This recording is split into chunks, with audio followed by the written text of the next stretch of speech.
Hello, നമ്മളിന്ന് ഉണ്ടാക്കാൻ പോകുന്നത് ഗ്രീൻ പീസ്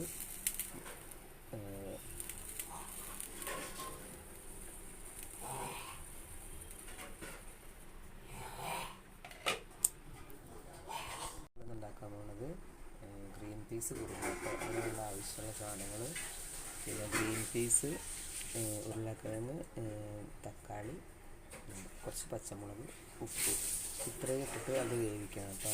ഗ്രീൻ പീസ് ഇന്നലെ രാത്രി കുതിർത്ത് വെച്ചതാണ്. അപ്പോൾ നമ്മൾ ഗ്രീൻ പീസ് കുറുമ തയ്യാറാക്കാൻ പോകുക കേട്ടോ. ഗ്രീൻ പീസ് വേവിച്ച് വെച്ചു. വെളിച്ചെണ്ണ ചട്ടി വെച്ച് വെളിച്ചെണ്ണ ഒഴിച്ച് ചൂടായി വരുമ്പോൾ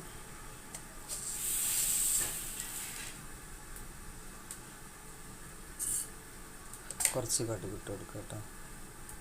അത് കഴിയുമ്പോൾ കുറച്ച് വലിയുള്ളി ചെറുതാക്കി അരിഞ്ഞത്, അതുപോലെ തന്നെ കുറച്ച് കരിവേപ്പില നന്നായിട്ട് വഴണ്ട് വരണം.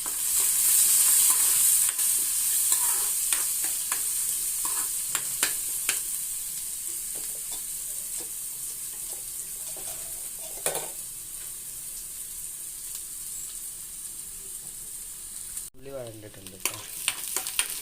അതിലേക്ക് പിന്നെ കുറച്ച് മുളക് പൊടി, കുറച്ച് ചിക്കൻ മസാലപ്പൊടി,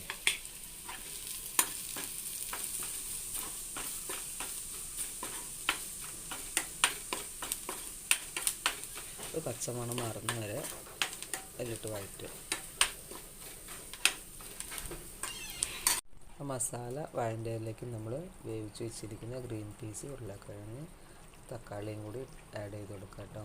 അത് നന്നായിട്ട് തിളച്ച് കുറുകി വരുമ്പോൾ കുറച്ച് തേങ്ങ അരച്ചത്, കുറച്ച് മല്ലിയിലയും കുറച്ച് കുരുമുളക് പൊടിയും കൂടി ഇട്ടാൽ നമ്മുടെ കറി തയ്യാറ് കേട്ടോ. ഇത് ഗ്രീൻ പീസ് വേവിക്കുമ്പോൾ കുറച്ച് മഞ്ഞൾപ്പൊടി ഇടണമായിരുന്നു, ഞാൻ മറന്നു പോയതാണ്. അപ്പോൾ നമ്മൾ തേങ്ങ അരച്ച കൂട്ടിലേക്ക് കുറച്ച് അണ്ടിപ്പരിപ്പും കൂടി അരച്ചാൽ നല്ല ടേസ്റ്റ് ആയിരിക്കും കറിക്ക്. തേങ്ങ അരച്ചത് ചേർത്ത് കൊടുക്കുക കേട്ടോ.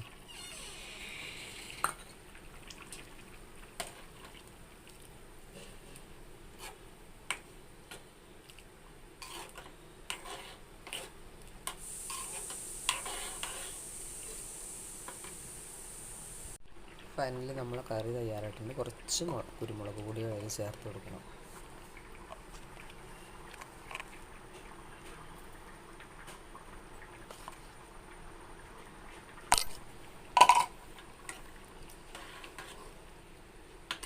കുറച്ച് മല്ലിയിലയും കൂടി.